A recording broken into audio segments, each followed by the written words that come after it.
Namaste, viewers of the Ninth Limb. This is a video about two very key language patterns.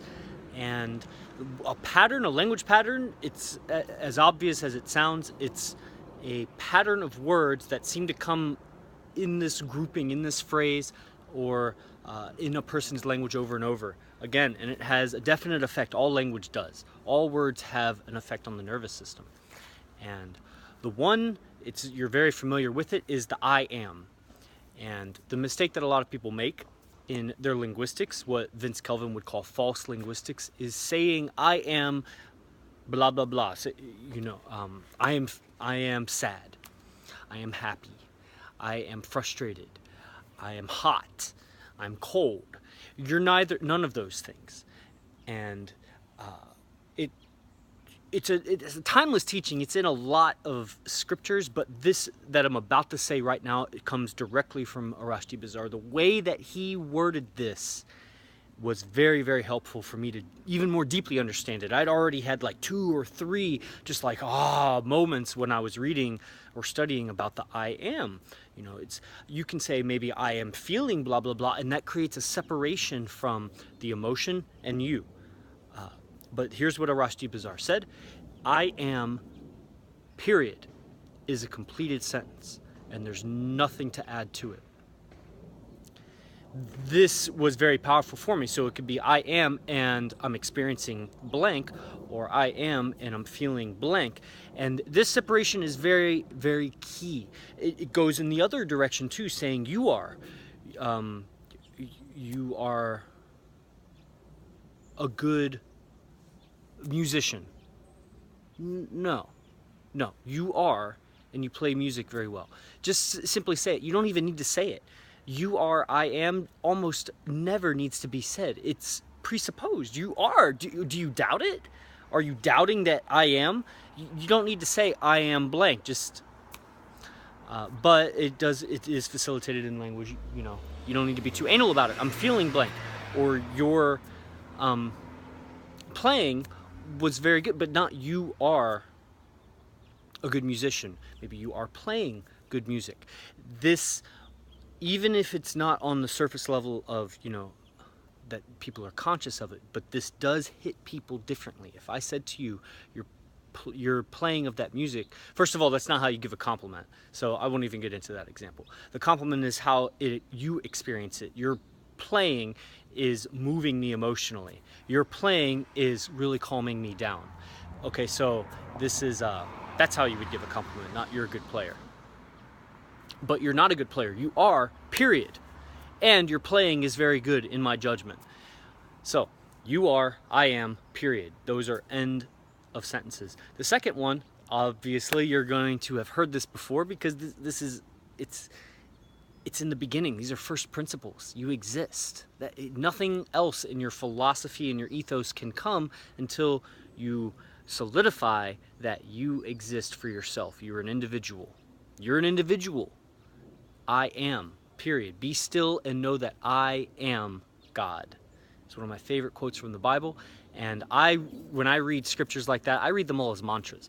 So mantra meaning I'm supposed to be saying it to myself. So when I read the scripture, I read it to myself. So I'm actually saying to myself, because that's how it came through.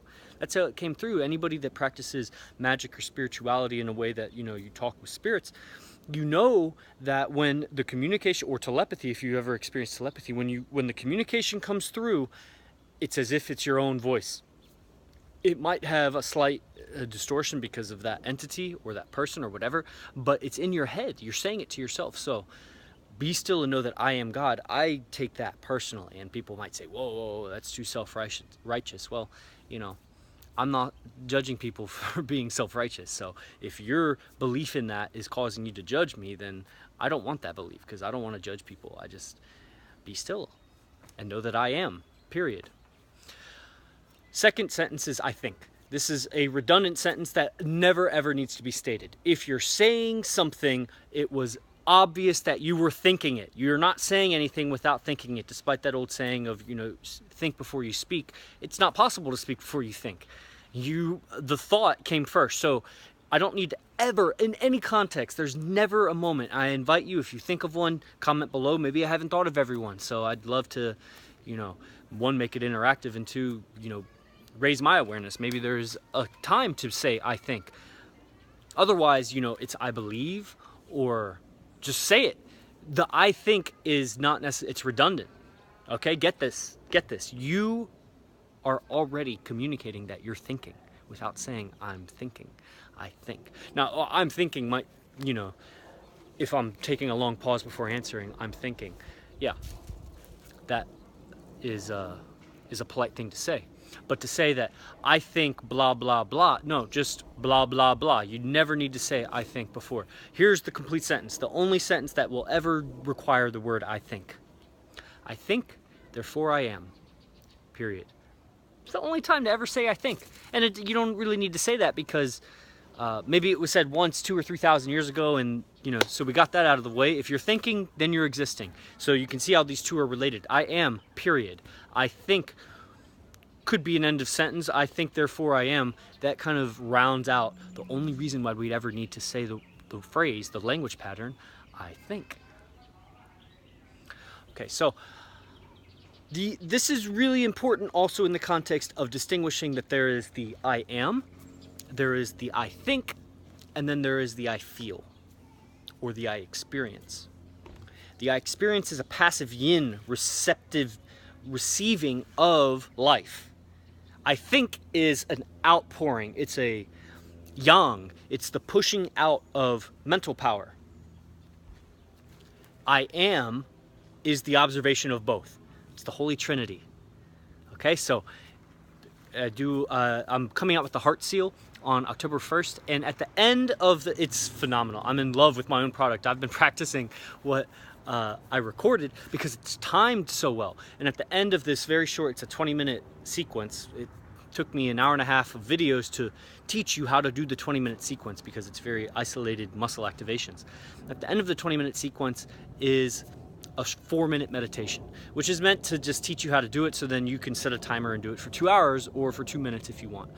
But that meditation is a witness meditation. It helps you to access the perspective of observing your own mind. It's using questions to trick the mind into a kind of becoming self-aware in a sense, almost like artificial intelligence, like the robot becoming self-aware. The mind becoming self-aware, and it's like, whoa, where is this awareness of my own mind coming from? That's the observer. That's the I am. I am, I think, and then I feel. And these I feel and I think are mutually exclusive. You do not think when you're feeling, and you're not feeling when you're thinking. They do not coexist. Now, there might be latent potential energy charge in your nervous system, in your subtle body, and yeah, so there might be residual or residue of emotion left over. And the thinking can catalyze sensations in the body, but it might be time to clarify something. And I may have misspoke a moment ago, but there is a distinction to be made between emotions and feeling. Feeling is the combination of emotion with thought. The emotion that I talked about in my last video about emotional literacy, the emotion is not linked with the thought, just like the thought is not linked with the emotion. They're separate. When they combine, it becomes a feeling. Okay, so this is word magic, which is a kind of left-hand path yoga. It's mantra. Mantra is left-hand path yoga. So if you found this video helpful, distinguishing I am, I mean, these are things that you probably already know or have come across in your life, but they're very important to remember when you're communicating. I am, period, and I practice yoga. Not I'm a yogi. I mean, and sometimes I don't want to be anal about it and I'll just say it. But it is a false linguistic that's only tricking your subconscious mind into identifying with this label yogi. I'm not a yogi. I am, period, and I practice yoga.